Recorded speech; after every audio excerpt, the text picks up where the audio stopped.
Respecto a las crisis convulsivas, hay que aclarar varios puntos. El primero es que, estrictamente hablando, para la Liga Internacional contra la Epilepsia, el término convulsión es un término obsoleto.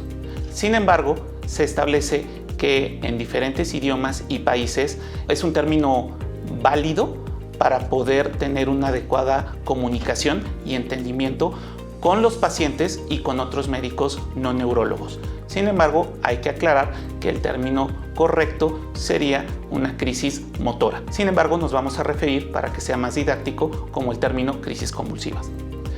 Las crisis convulsivas es secundario a una actividad neuronal anormal, el cual me puede dar una alteración motora y pérdida en el estado de conciencia. Específicamente, cuando hablamos de una crisis convulsiva, estrictamente nos tendremos que estar refiriendo a una crisis generalizada motora, en donde el paciente pierde el estado de conciencia. Muchas veces los pacientes preguntan si una crisis convulsiva y epilepsia es lo mismo, y no es lo mismo.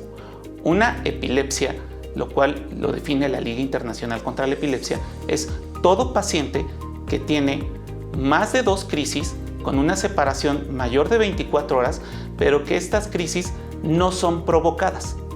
O todo paciente que tiene una crisis no provocada más un estudio, por ejemplo, un electroencefalograma con actividad neuronal anormal o actividad epileptiforme, lo cual traduce un riesgo mayor del 60% de tener otra crisis en los próximos 10 años. Esos son los 2 criterios que hay que tomar en consideración para establecer el diagnóstico de epilepsia. Por ende, ¿qué pasa con un pequeño menor de 6 años que tiene una infección viral o bacteriana y por la fiebre convulsiona? Eso no es una epilepsia, eso es una crisis convulsiva febril o una crisis febril. Entonces es muy importante entender la diferencia entre una crisis convulsiva y epilepsia.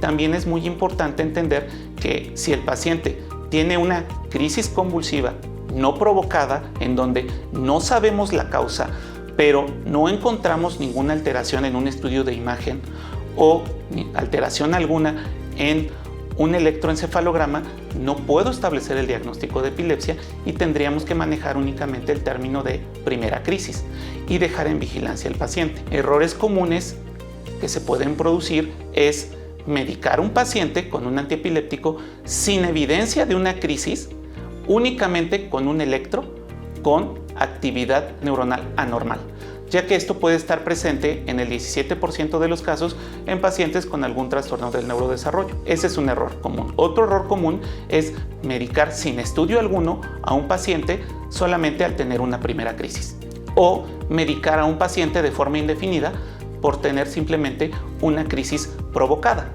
como una crisis febril o, por ejemplo, una crisis postraumática por un golpe, pero que este golpe fue mínimo y no me dio, ni siquiera una fractura o un sangrado. Es muy importante entender la diferencia entre crisis convulsivas y epilepsia. Centro de Neurociencias Pediátrico.